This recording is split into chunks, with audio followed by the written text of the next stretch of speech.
We are living in a time of uncertainty. Questions and confusion abound. I speak of the COVID-19, the coronavirus, which has most of humanity in lockdown, in isolation, in fear of the unknown.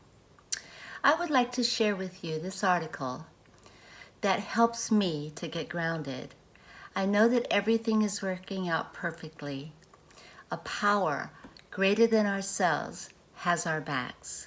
With warmest aloha, my name is Dee Harris. What is fear and how to use it as a motivation? Fear, that pesky feeling that arises when you are at your most vulnerable. It roots itself deep within you, telling stories that seem so real that your body responds as if it is true. It can be such a visceral feeling that at times you'd rather acquiesce than to challenge it. It's a given that fear is part of human experience, but where does it come from? And why does it sometimes dominate your life? How do some people navigate through the fear and come out on the other end, not only intact, but even happier? Yes, it's possible that the best things in life are on the other side of fear. Perhaps it's not fear itself that you need to be afraid of, but how you carry the fear. Fear will always be a part of your life, but it doesn't have to be in the way that you may think. What if you turn fear into a motivator? How different your life would be. Just what is fear? Here is a helpful acronym. Fear, false evidence appearing real. Your fears may be a myriad and their roots can be deep and difficult to overcome. Most often, they are steeped in irrational thought, having you believe things that impede you from living life to the fullest. This is not to negate what you are experiencing as something that can be easily tossed aside. Your fears are real to you. Your body is alerting you to something that is wrong, and this should not be ignored. The challenge becomes learning how to identify the type of fear you experience. Identifying means you must face the fear and get to know it.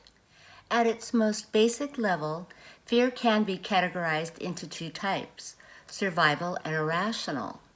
Survival fear is anything you can experience to help you stay alive, such as the feeling when approaching the edge of a cliff or facing a predator. An example of irrational fear is when your dreams of becoming an artist, dancer, or teacher are thwarted by the feeling of grave danger. Once identified, appropriate steps can be taken to navigate through the emotion. The history of fear. Not all fear is bad. The ability to experience fear has primal origins. Your body is built with an automatic response system to danger and helped your early ancestors stay alive. When faced with a predator, the fear center part of your brain, known as the amygdala, sends a distress signal, prompting the release of stress hormones, causing physiological changes such as increased heartbeat, sweating, breath quickening, and muscle tensing. The body has been primed for the fight or flight response, which meant you would have to decide to fight the predator or flee the predator. Your ancestors' lives would have been consumed by this way of life, dominated by hunting and foraging for survival in addition to staying safe. Fear today. The world is different today. What consumes your attention is no longer influenced by the same needs of your ancestors. The predators are no longer the lions and tigers, and access to food and shelter is easier. Despite this, you face other dangers, at least according to what your brain perceives. Some individuals live in fight or flight. Imagine what this does to your mind and body over time. This primal stress reaction was put in place as a temporary response to danger, not as a prolonged state of being. Chronic stress is a major problem and is a precursor to many mental and physical illnesses, including addiction. The world is stressful. There is much pressure to perform and succeed, and it's often accompanied by the familiar feeling of fear, of failure, of succeeding, of being judged, of being rejected, and so on. Fear limits you in every possible way. As you feel your body constricting and tensing, the same happens within your mind. It becomes hard to see beyond to other possibilities, confining attention and energy to only what is in front of you. You are familiar with self-talk that plays over and over in your mind and the accompanying feelings when confronting something that is uncomfortable. You must learn this to acknowledge that this is not representative of the real you. Sometimes you need some extra help from a professional to process certain fears. Your experiences are valid. Despite the rational mind knowing that something is irrational, you need to respect where you are in life and allow time and space for healing as needed. Getting started. To help you familiarize yourself with your fears, get a piece of paper and write them down in a list. Then next to each fear, label it as survival or irrational. You will find that most of your fears are irrational. For example, say you want to go back to school, but fear that you are too old and won't be able to keep up. Where does this fear come from? Did someone tell you this? Most likely not. Instead, you get into a rut influenced by what-ifs. Years go by and nothing happens. Get to know your fears and see what drives them.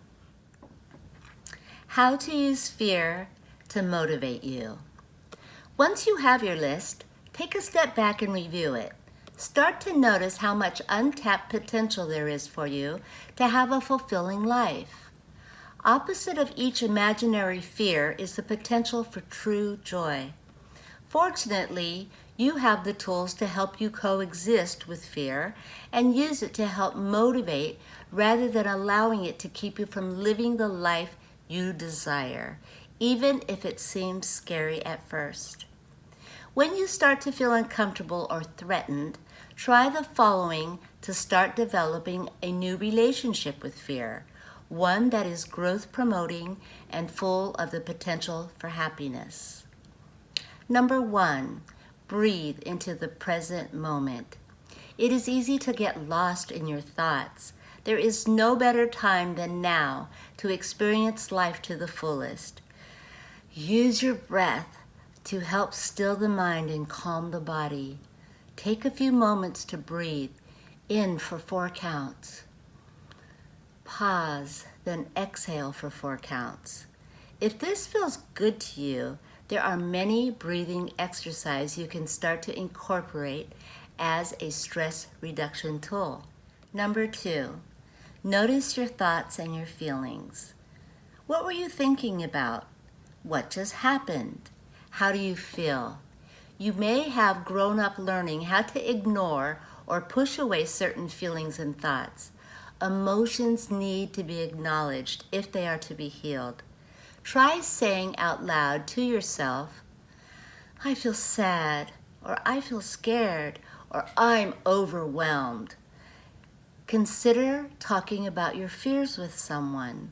When you bury fearful thoughts and feelings, they can become consuming. It's best to let them out, even if it's only to yourself. Number 3, reframe. It is helpful to remember where the fear reaction comes from. To protect you from danger, it will always be there for you. Try reframing your fear. You can place your hands on your chest or your stomach where you feel the fear and ask yourself the following questions and observe the answers. Do not force them. Am I in danger? Usually the answer is no. What are you trying to tell me? What are other possible outcomes that are positive? If the answers don't come easily, it's okay. You might just feel responses as physical sensations at first. You can also start by first shifting into gratitude by saying, "Thank you for protecting me, but I'm fine." Or, "Thank you for getting me ready to do my best." It takes practice to learn how to communicate with yourself. The important thing is that you are building a relationship with fear rather than running away from it. Number 4, allowing fear to be your counselor. You are guided by your emotions. There is something to be said about your gut instinct. It can serve you well if you listen to it. However, there is so much uncertainty in doing this, and this can be scary. When you experience fear, it is trying to send you a message. Start to be conscious of what the message might be. Ask questions. What is holding me back? What's the worst thing that could happen? If things remained as they are, how would I feel? How would I feel after if I took the action or had the conversation that I fear? Over time, fear will start to become your friend and counselor. After all, it knows your deepest desires. Number 5, take action. Once you get clear on the source of your fear, it's time to take action. This can be the hardest step, but also the most important. It's one thing to think about what needs to be done, but good change only happens when you take that first step. Once you get going, momentum builds, and you end up in places and situations you never thought possible. You deserve to live a life of fulfillment and happiness. Sometimes that means taking action in a direction that you fear the most, knowing that deep down in your inner knowingness that it is what you need to do. There will always be challenges in your life, but using fear as your guide rather than treating it as your enemy will change how you tackle those challenges. In the words of theoretical physicist Albert Einstein, you cannot solve problems by using the same kind of thinking we used when we created them. You cannot conquer fear from a place of fear. Instead, get to know it, appreciate it for what it is, and it does for you. Then take actions that lead in the direction of fulfillment. This article was written by Rachelle Williams. She's a Vedic educator.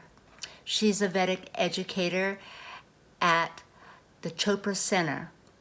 She's certified in primordial sound meditation, started working at the Chopra Center in 2007, and has loved it ever since. Rachel teaches at the Chopra Center events in addition to leading private classes. Thank you for being here. This article was taken from the Chopra Center. My name is Dee Harris. Aloha. One small voice speaking out in honesty, silenced, but not for long. One small voice speaking with the values we were taught as children.